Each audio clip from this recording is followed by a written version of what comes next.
وبركاته. الفاتحة. أعوذ بالله من الشيطان الرجيم. بسم الله الرحمن الرحيم. الحمد لله رب العالمين الرحمن الرحيم مالك يوم الدين. إياك نعبد وإياك نستعين. الصراط المستقيم صراط الذين غير المغضوب عليهم ولا الضالين. إن الحمد لله نحمده ونستعينه ونستغفره ونؤمن به ونتوكل عليه ونعوذ بالله من شرور أنفسنا ومن سيئات أعمالنا. من يهده الله فلا مضل له ومن يضلله فلا هادي له ونشهد أن لا إله إلا الله وحده لا شريك له ونشهد أن سيدنا ونبينا وحبيبنا ومولانا محمدا عبده ورسوله صلى الله عليه وعلى آله وصحبه وبارك وسلم تسليما كثيرا كثيرا. أما بعد فقد قال الله تعالى في القرآن العزيز بعد أعوذ بالله من الشيطان الرجيم. يا أيها الذين آمنوا اتقوا الله حق تقاته ولا تموتن إلا وأنتم مسلمون. وقال النبي صلى الله عليه وسلم كل أمتي يدخلون الجنة إلا من أبى. قيل ومن يأبى يا رسول الله؟ قال من أطاعني دخل الجنة ومن عصاني فقد أبى. أو كما قال النبي صلى الله عليه وسلم سبحانك لا علم لنا إلا ما علمتنا إنك أنت العليم الحكيم. رب اشرح لي صدري ويسر لي أمري واحلل عقدة من لساني يفقه قولي ولا حول ولا قوة إلا بالله العلي العظيم. Hadirin hadirat muslimin muslimat sidang jamaah yang dikasihi,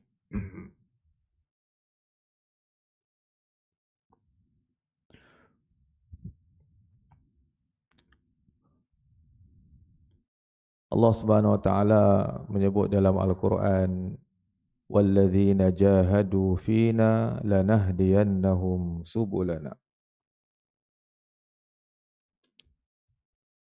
Siapa yang bermujahadah, bersusah payah di jalan Allah,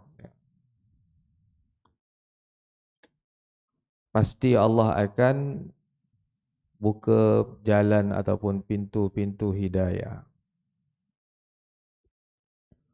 Ulama mufassirin, ahli tafsir menafsirkan bermujahadah jalan Allah itu setiap ulama menurut kefahaman mereka. Ahli tariqah mengatakan jalan mujahadah itu jalan tariqah. Ahli dakwah mengatakan jalan mujahadah itu jalan dakwah. Ahli ilmu mengatakan mujahadah itu jalan menuntut ilmu. Ahli ibadat pula mengatakan mujahadah itu ialah jalan ibadah. Jadi kesimpulannya, apa saja bentuk yang mendekatkan diri kepada Allah, semuanya termasuk dalam walladzina jahadu fina lanahdiyannahum subulana. Di situ ada satu syarat yang merangkumi semua pendapat tadi, bahawa setiap usaha mendekatkan diri kepada Allah itu syarat utamanya ialah susah payah. Kalau kita buat usaha untuk dekatkan diri pada Allah tetapi tak ada susah payah, tak ada mujahadah, tak ada rasa berat,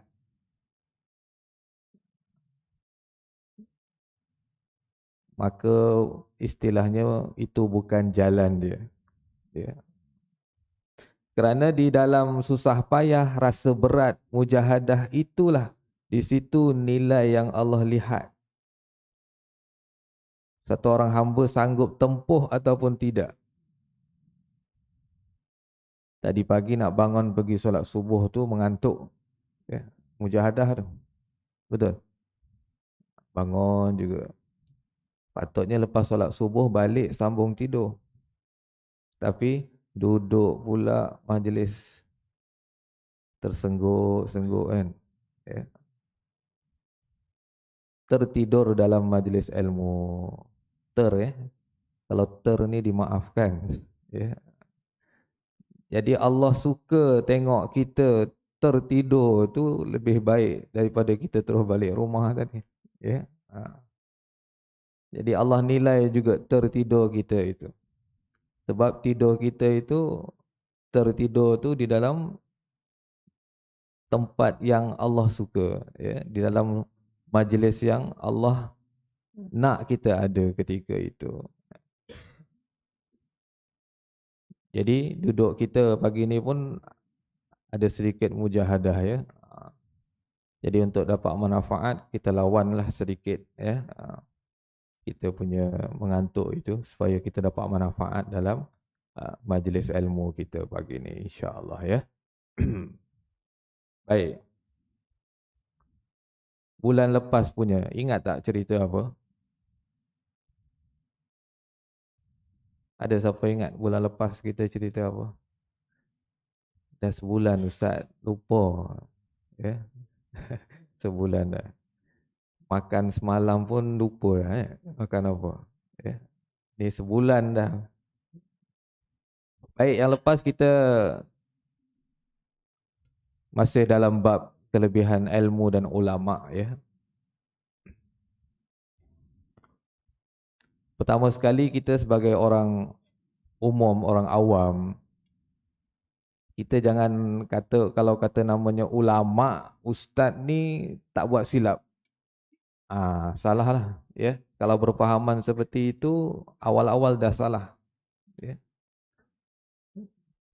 Jadi kalau kita berfahaman ulama, ustaz ni mesti tak buat salah, maka apabila ustaz ulama buat salah, kita pun rasa tak boleh terima. Sebab fahaman kita ustaz ulama ni mesti betul je. Itu kena kikis dahulu, ya.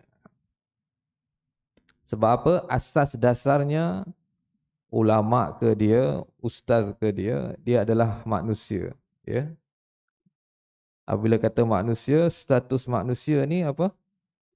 Sentiasa membuat kesalahan dan kesilapan. Cuma apabila ulama atau ustaz, dia ada guide dia, ada tapisan dia. Dia ada batasan yang dia tahu, di situ lebihnya dia daripada kita. Tapi untuk cenderung melakukan kesalahan dan kesilapan sebagai manusia berlaku. Jadi itu yang pertama perlu kita kikis, ya. Bahawa ulama ataupun ustaz, guru-guru ini, mereka pun manusia. Dan apabila mereka melakukan kesilapan, kita sebagai orang yang tahu itu salah dan silap, mesti ditegur. Jangan terima bulat-bulat sebab dia ustaz. Nampak jelas kesilapan, ditegur. Oh, siapa saya nak tegur dia? Kan? Ataupun jelas silap tu, kesalahan tu, tinggalkan. Begitu. Ya.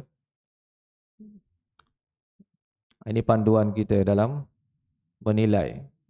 Jangan ikut, salah pun ikut. Ya. Baik. Yang lepas tentang bagaimana Sayyidina Ali didatangi oleh kaum Khawarij, ya, menanyakan 10 soalan tentang mana yang lebih afdal, lebih utama, ilmu ke ulama, ilmu ke harta, ilmu ke harta. Betul situ? Ada ingat? Dan akhir sekali 10 orang Khawarij yang cuba, apabila Nabi kata aku adalah gedung ilmu, Sayyidina Ali pintunya. Jadi orang Khawarij dengar tak puas hati. Betul ke, kita test tengok Sayyidina Ali hebat tak hebat? Atau dia datang test 10 orang. Kita tanya soalan sama 10 orang ni. Ilmu lebih afdal ataupun harta? 10 orang pakat, kalau Sayyidina Ali jawab lain-lain, betul dia. Ilmunya hebat. Tapi kalau jawab sama je, tak boleh pakai ni. Jadi mereka test sorang-sorang soalan yang sama, Sayyidina Ali jawab lain-lain jawapan. Sehingga kan Sayyidina Ali katakan, kalaulah datang, jika bertanya mereka itu akan daku pada masalah ini, ilmu ataupun harta, nescaya aku akan jawab dengan jawapan yang berlain-lainan selama hidupku. Hebat. Maka akhir sekali, 10 orang ni beriman pada Allah. Ya, jadi asbab hidayah. Ya, peluk Islam. Ya. Jadi golongan Khawarij antara termasuk 72 golongan yang tersasar akidahnya. Ya. Dan sabda Nabi SAW, "Man intaqala liyata'allama ilman ghufira lahu qabla an yakhtuwa." Barang siapa berpindah kerana belajar ilmu, iaitu ilmu syariat, ilmu syariat, ataupun kita kata belajar ilmu agama lah ya. Nak nilai ilmu agama ni macam mana ya? Susah pula. Kita belajar matematik ya, sains, apa lagi? Belajar bidang-bidang lain ya, teknologi dan sebagainya. Ini lebih tepat dalam istilah ilmu dipanggil funun, ya, fan, ataupun dipanggil kemahiran hidup. Okay? Belajar memasak, belajar teknologi macam-macam, engineer. Ini dipanggil funun ataupun fan. Bermaksud apa? Kemahiran. Jadi kalau kata ilmu yang dimaksudkan dalam hadis ini, dia kata ilmu syar'i, ilmu syarak. Bila kata ilmu syarak ini, dia bersangkut dengan wahyu, ilmu agama yang Allah datangkan kepada Nabi. Ataupun dalam erti kata yang lain yang mudah dipahami, ilmu syar'i ini ataupun ilmu yang dituntut ini untuk kita pelajari ialah ilmu yang boleh menolong, membantu kita menjawab soalan dalam kubur. Agak-agak ilmu apa ya?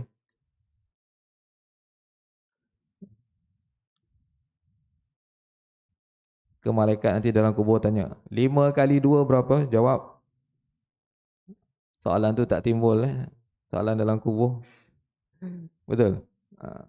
Yang ditanya apa? Man rabbuka? Betul. Man nabiyuka? Ini kena jawab ni. Jadi nak jawab dia bukan dengan ilmu kita hari ini, cuma nak jawab dia dengan iman kita. Ya. Kalau dengan ilmu kita dah tahu jawapan dah. Agak-agak kita rasa boleh jawab soalan bocor kita kata. Tapi nak jawab dia, apa keyakinan kita dalam hati itu? Sejauh mana keyakinan kita pada Allah, di situ akan yang menjawab. Ya, man rabbuka tu kita akan jawab Allahu Rabbi. Bila? Kalau hati kita betul yakin pada Allah. Nak jawab Allahu Rabbi itu ringkas je, tak sampai seminit pun. Tapi iman dalam hati ni yang menentukan dapat jawab tak dapat jawab, ya. Soalan dalam kubur je awal-awal soalan iman semua. Ya, dia belum masuk soalan ibadat ya. Kubur punya soalan semua soalan iman. Bersangkut dengan iman. Man nabiyuka, man rabbuka, ni. Iman pada Allah, pada Nabi, sejauh mana keimanan pada Allah, sejauh mana keimanan pada Nabi ini Tengok cara gaya hidup kita ni. Beriman pada Nabi ni, tengok gaya cara hidup kita ni, cara hidup siapa yang kita bawa dalam kehidupan.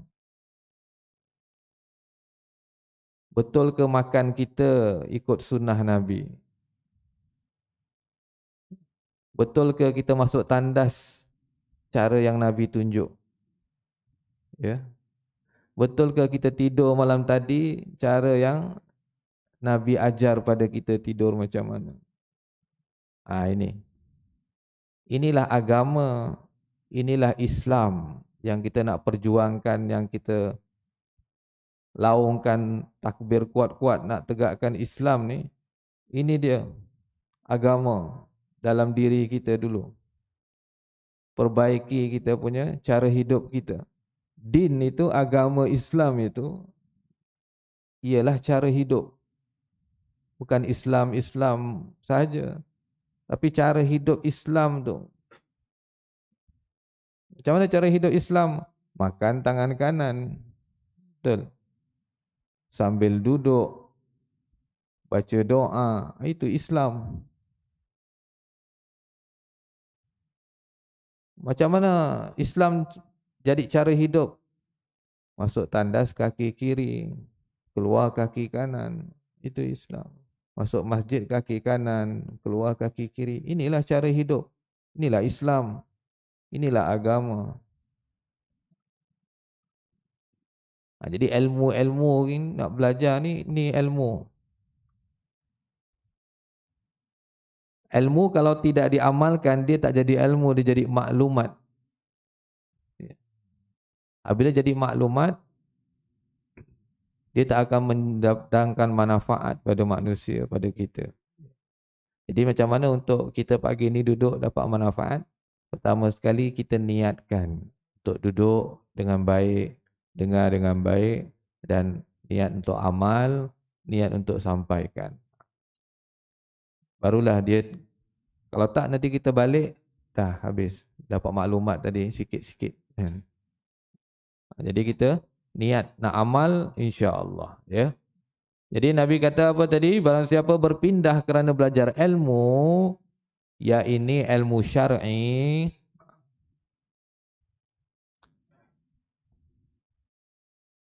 jadi pertama sekali ilmunya kena betul, ilmu syar'i, barulah datang kelebihan manfaat dia apa? Diampun baginya dahulu daripada bahawa melangkah ia daripada tempatnya.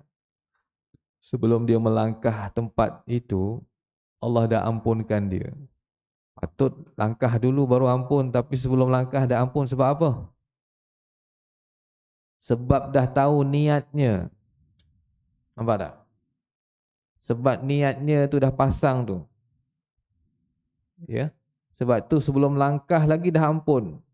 Tapi kalau tak tahu niat, kena buat dulu baru tahu. Tapi sebab dah tahu niatnya, belajar ilmu agama, ilmu syar'i, sebelum langkah lagi Allah ampun dah.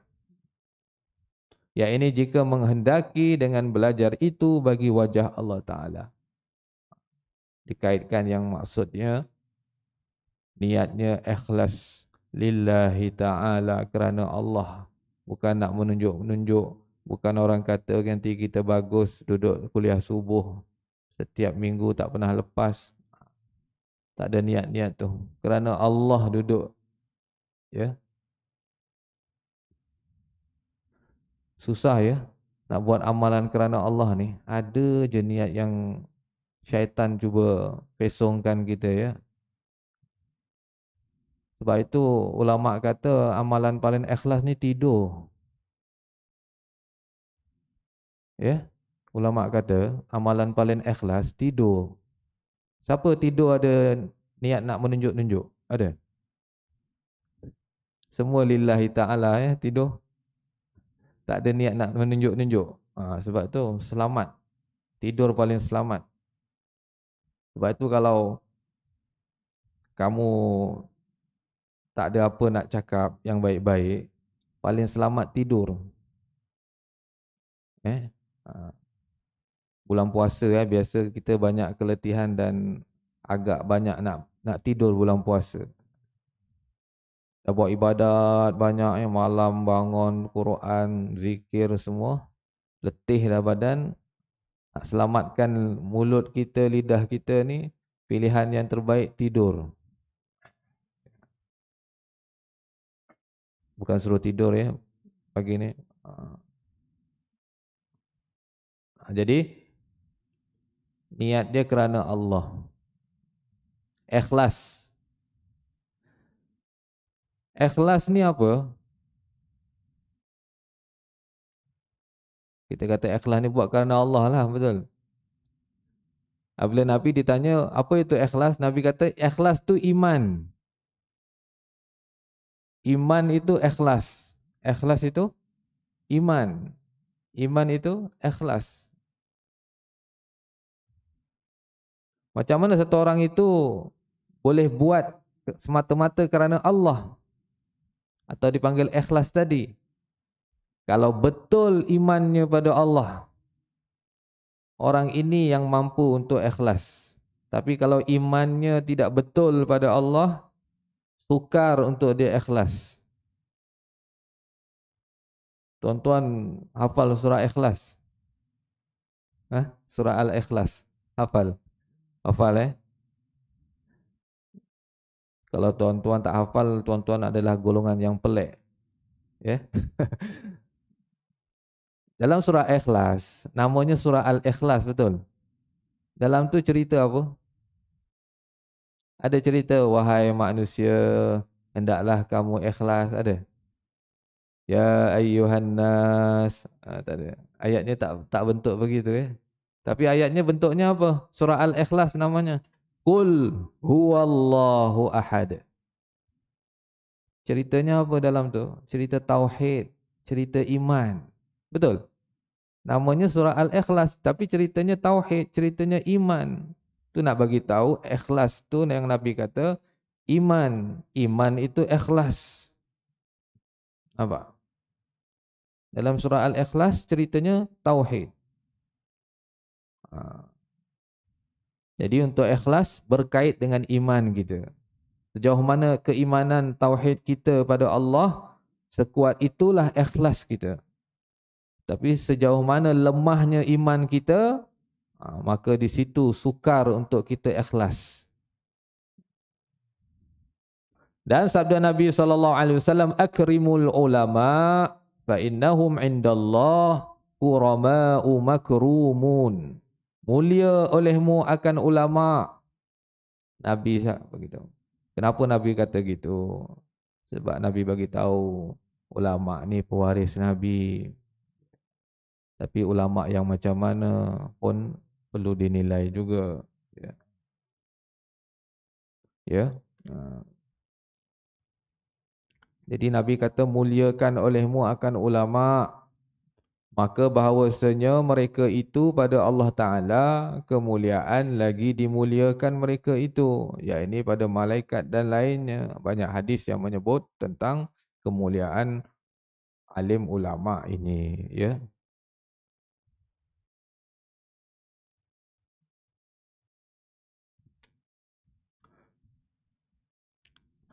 Ulama mengatakan orang yang tidak memuliakan ulama, Allah akan haramkan zuriat dia jadi ulama.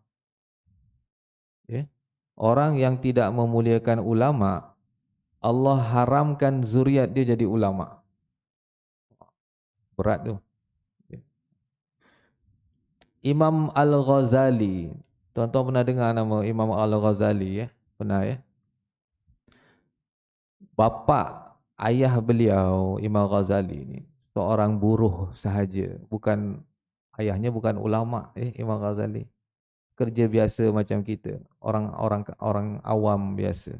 Ayah Imam Ghazali. Tapi bagaimana sifat ayahnya ini sehingga anaknya menjadi ulama Al-Ghazali ini. Sifat ayah Imam Ghazali ini apabila ulama datang di tempat dia mengajar di masjid dia, selepas habis majlis, ayah Imam Ghazali akan datang jumpa ulama ini beri sedikit hadiah. Yang mungkin hadiahnya tidak seberapa sebagai satu orang buruh kasar ketika itu. Ya. Tapi diberi sedikit hadiah pada ulama ni. Apa dia kata dengan ulama tu? Wahai tuan guru, doakan saya supaya anak saya jadi macam tuan. Itu ayat dia. Ya. Doakan saya supaya anak saya pun jadi macam tuan guru. Nampak tak? Dia muliakan ulama tu, minta doa supaya anak dia jadi macam ulama juga. Allah terima. Ya, kerana sifat memuliakan ulama itu, maka Allah lahirkan daripada zuriat dia jadi Al-Ghazali, Imam Ghazali. Ya, Imamul Islam, Syekhul Islam, Imam Al-Ghazali.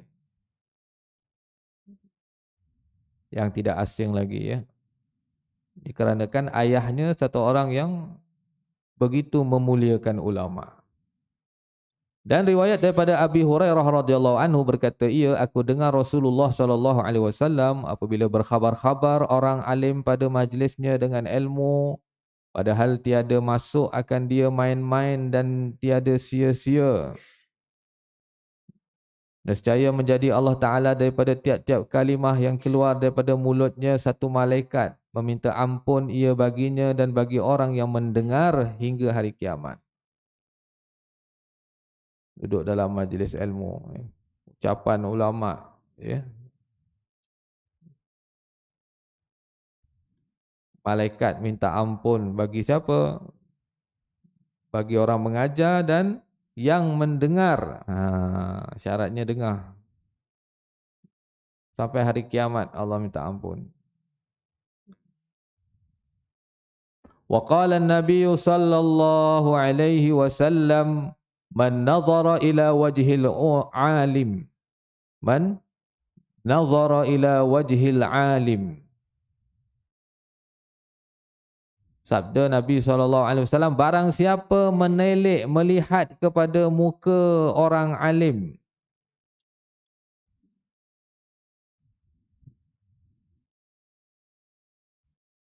Sebab itu antara cara tak nak mengantuk, kita kena tengok orang yang duduk depan. Tengok dia. Antara cara yang paling berkesan lah insya-Allah untuk tidak mengantuk. Barang siapa menelik kepada muka orang alim satu telik, satu pandang atau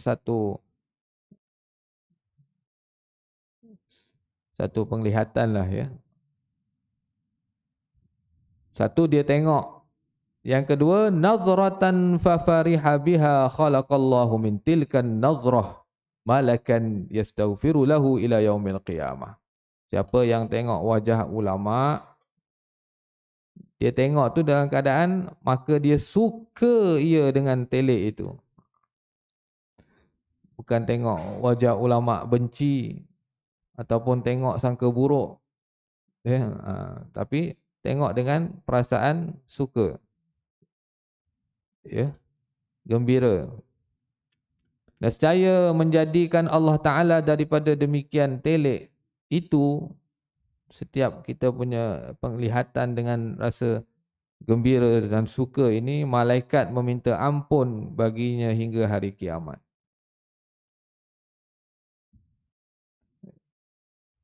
Kenapa begitu hebat sekali ya? Amalan-amalan ni rasa kita tak besar sangat, kecil je. Maksudnya amalannya ringkas, mudah. Tapi Allah beri besar-besar pahalanya. Kenapa ya? Antara sebab yang besar sekali, kita ini umat Nabi di akhir zaman. Kita duduk dah akhir zaman. Apa maksud akhir zaman? Lepas daripada kita ini tak ada umat dah. Kiamat dah. Depan ni kiamat. Dah duduk akhir hujung maknanya kita ni. Lepas kita tak ada umat. Kalau dulu ada umat Nabi Isa. Lepas Nabi Isa, umat Nabi Muhammad pula. Yang kita pula tak ada dah. Kita benteng terakhir lah. Umat akhir zaman dia panggil. Ya. Maknanya lepas kita ni kiamat. Dah duduk hujung kita ni. Yang terbaru kata nanti kiamat 2024. Dia kata ada peristiwa besar lah. Wallahu alam. Ya, tak kisahlah.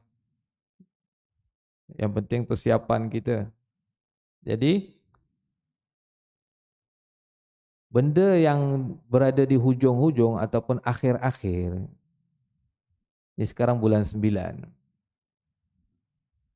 Bulan 9 ni kalau ilmu metafizik mengatakan ni bulan kena buat jualan gempak-gempak sikit. Kena bagi sale-sale sikit. Pasal tu semua kita tengok kedai-kedai ada sale-sale bulan 9 ni. Sehingga nanti hujung bulan 12. Apa antara tajuk yang dia bagi? Jualan penghabisan stok. Betul? Ya? Kenapa? Sebab dia dah berada di hujung. Maksudnya bagi murah. 70%. Besar tu. Sale sampai 70%. Nak beritahu, bagi murah betul maknanya. Ataupun kalau dalam bab amal tadi, buat sikit bagi banyak. Ya. Sebab nak masuk tahun baru. Hujung maknanya. Lepas ni bukan 2023, 2024 nanti.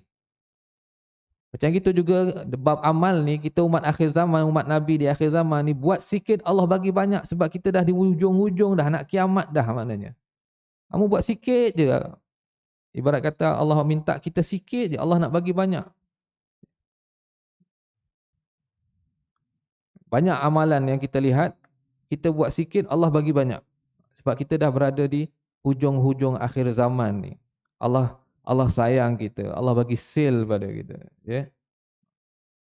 Ini bukan 70%, 80%, 90% lagi ni. Banyak Allah bagi.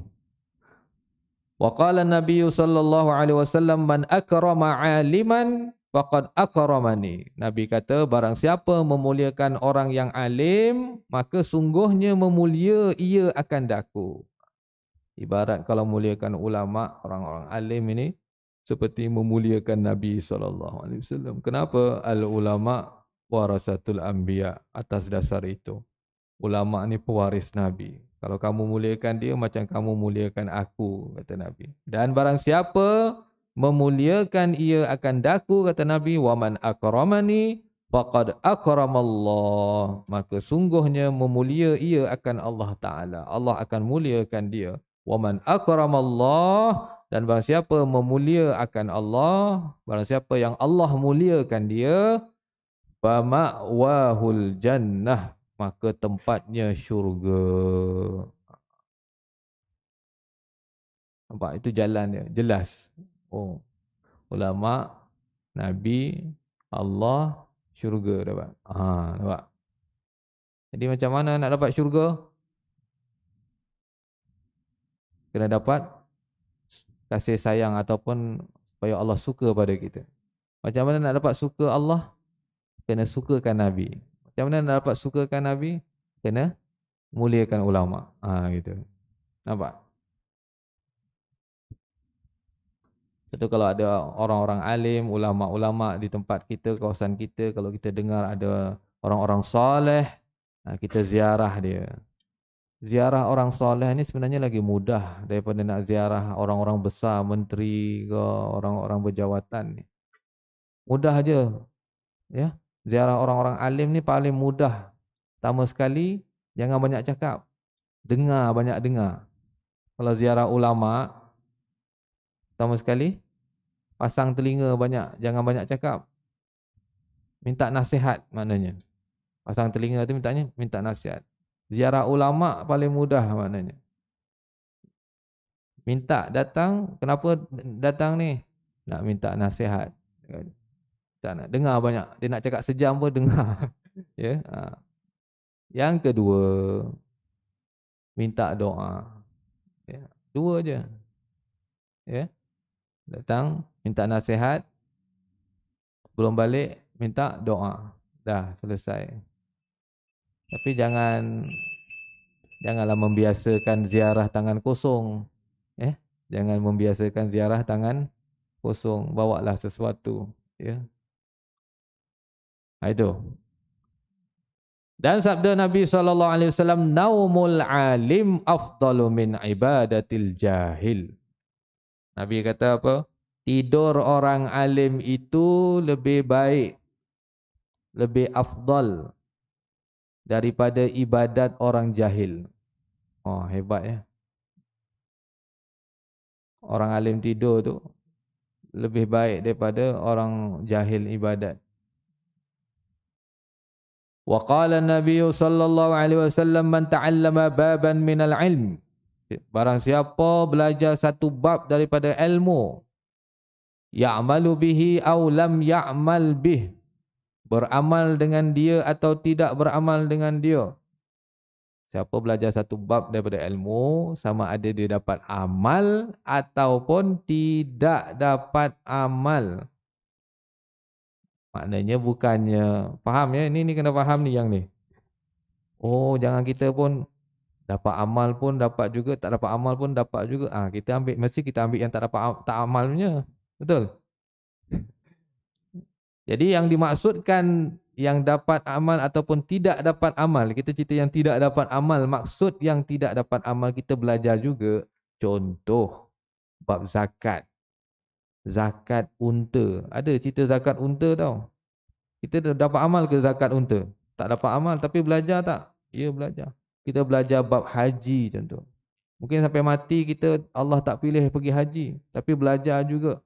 Itu tak dapat amal. Itu maksud tak dapat amal di situ. Ya. Bukan memang pilih tak nak amal.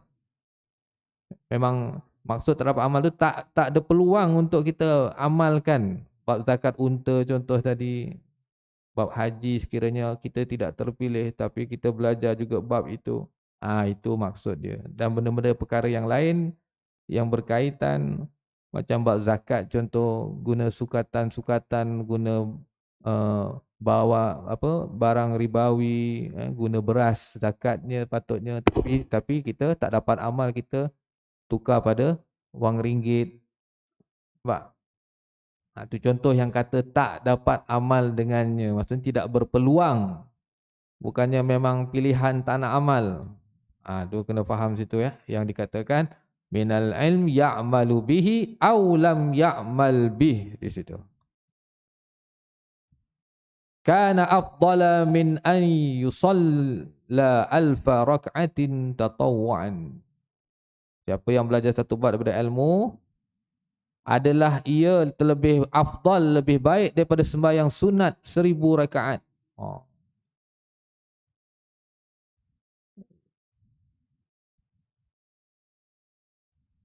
Okey. Tetapi tak dapat tiada bagi hamba itu, maknanya mestilah ia daripada beramal dengan ilmunya. Yang dapat fadilat kata lebih afdal daripada solat sunat 1000 rakaat ni, dia ni ahli ilmu ini, belajar ini tak dapat tidak mesti beramal dengan ilmunya. Kenapa disebut ditahqiq, dikuatkan begitu? Ramai juga yang mengaji tapi tak amal, ramai. Ya. Kalau kita dengar akhir zaman ni pelik-pelik. Yang belajar agama pun pelik-pelik juga. Ya. Ada hafiz Quran tak solat pun ada. Belajar mengaji agama, duduk dalam pondok tak sembahyang pun ada juga. Betul? Ada jadi tugasnya sebagai imam masjid. Ya. Dia sembahyang masa dia bertugas jadi imam je. Ya.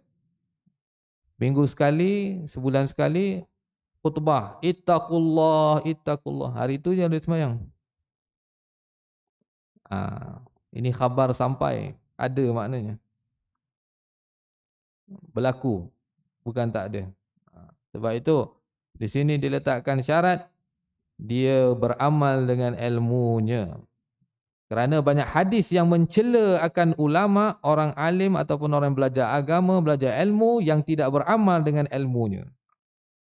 Daripada Seperti riwayat daripada Sayyidina Umar bin Al-Khattab radhiyallahu anhu berkata, aku dengar Rasulullah sallallahu alaihi wasallam bersabda bahwasanya orang alim, orang yang kalau segi bahasa alim ni tahu, ya. Kenapa kita kata dia orang alim? Sebab dia lebih banyak tahu, terutama hal-hal agama lebih daripada kita. Pasal tu kita kata dia alim, segi bahasa lebih tahu, ya. Apa Nabi kata? Bahwasanya orang alim apabila tiada beramal dengan ilmunya, melaknat akan dia oleh ilmunya di dalam rangkanya, maknanya dalam diri dia. Rangka tu dalam diri kita ni ada rangka, tengkorak maksudnya. Itu maksudnya, maknanya dilaknat akan dia di dalam rangkanya, maknanya dalam diri dia, kena laknat diri dia. Nampak? Dan melaknat akan dia oleh tiap-tiap suatu yang naik atasnya, matahari. Dan maknanya apabila matahari naik, matahari akan mencahayai semua seluruhnya. Semua yang terkena cahaya matahari itu, tumbuh-tumbuhan, haiwan-haiwan, semua melaknat dia. Berat. Jangan dengar macam gini pun terus kita buat keputusan, aku tak nak jadi ulama lah macam gini. Bukan maknanya. Kita memilih untuk jadi orang yang alim ataupun orang yang tahu banyak tentang perkara-perkara ini dengan niat untuk amal, itu dia, ya. Dan melaknat akan dia oleh tiap-tiap suatu yang naik atasnya matahari dan menulis malaikat hafazah tiap-tiap hari dimeteri atas suratnya, ini hamba yang putus asa daripada rahmat Allah. Jadi orang yang tahu tapi tidak beramal dengan ilmunya, dia ditulis sebagai orang yang berputus asa terhadap rahmat Allah. Ya.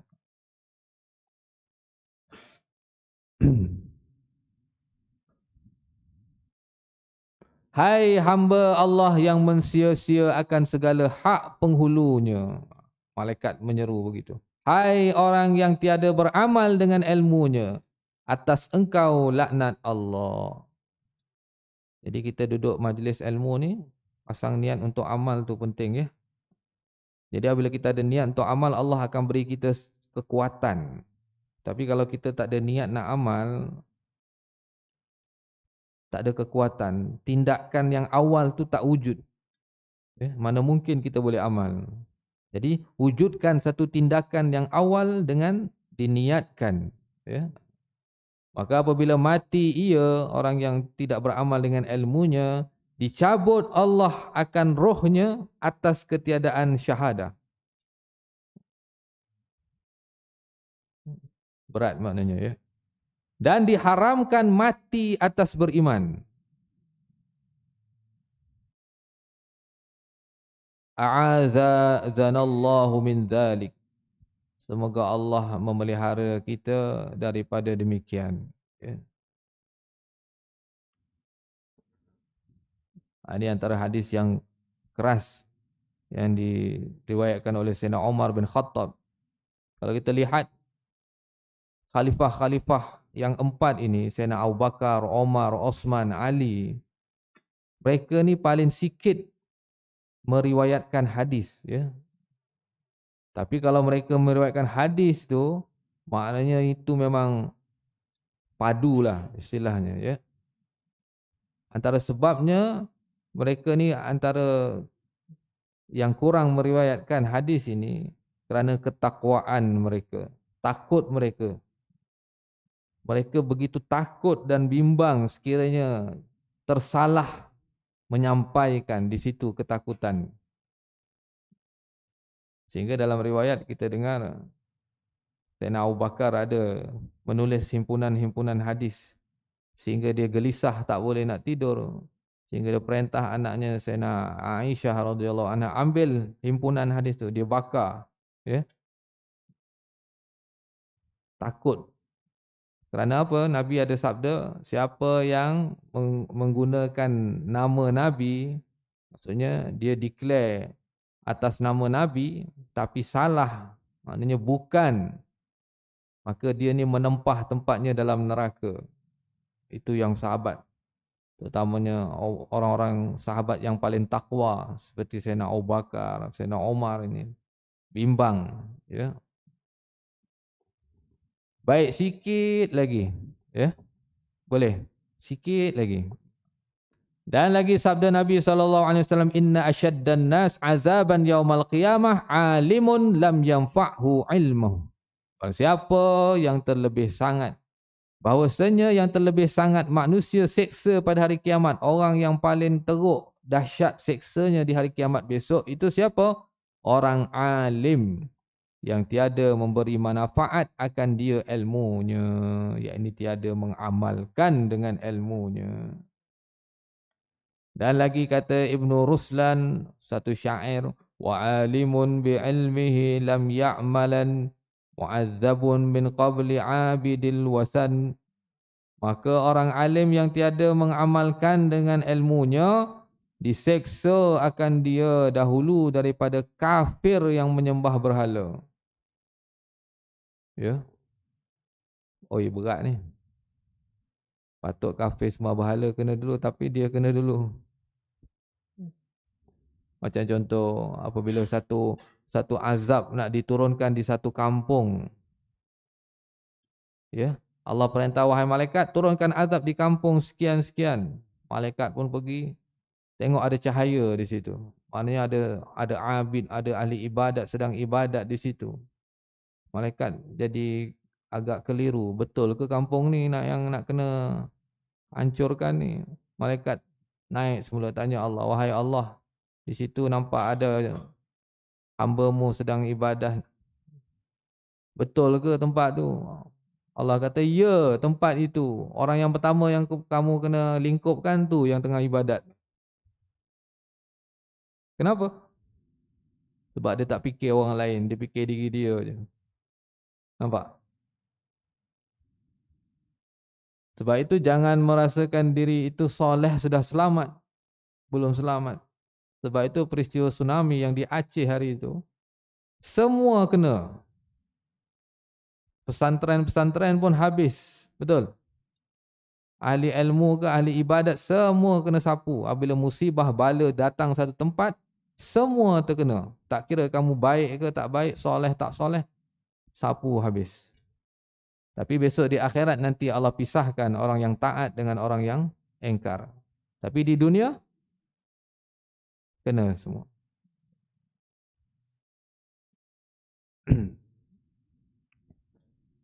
Imam Al-Ghazali rahmatullah alaih, al-ulama al-ilmu bila amalin junun. Apa Imam Ghazali kata? Ilmu dengan tiada amal tu gila. Jadi maknanya orang gila tengah banyak lah sekarang. Ya, banyak ilmu tapi tak diamalkan. Ya. Maknanya banyak orang gila, istilahnya gitulah. Wal amalu bila ilmin la yakun, kata Imam Ghazali. Dan amal dengan tiada ilmu pula, itu tiada ada, yakni tidak sah, tak diterima. Mana mungkin satu orang tu boleh beramal tanpa dia ada ilmu tentang perkara tu, tanpa dia tahu. Ya. Baik. InsyaAllah. Cukup ya? Cukup tak? Hai, cukup. Kena tanya orang luar sarapan siap dah belum? Baik, insya-Allah ya. Semoga pagi ni yang kita muzakarahkan ni, kita pasang niat untuk kita sama-sama ambil iktibar, kita amalkan dalam kehidupan kita pertama sekali, dan kita niat untuk kita sampaikan insya-Allah. Wallahu a'lam. أعوذ بالله من الشيطان الرجيم بسم الله الرحمن الرحيم الحمد لله رب العالمين اللهم صل وسلم وبارك عليه اللهم إنا نسألك علما نافعا وقلبا خاشعا ورزقا طيبا ونعوذ بك من علم لا ينفع وقلب لا يخشع ونفس لا تشبع ودعاء لا يسمع برحمتك يا أرحم الراحمين والحمد لله رب العالمين. Subhanallah bihamdi, subhanakallahumma bihamdika, asyhadu an la ilaha illa anta astaghfiruka wa atubu ilaik. Assalamualaikum warahmatullahi wabarakatuh.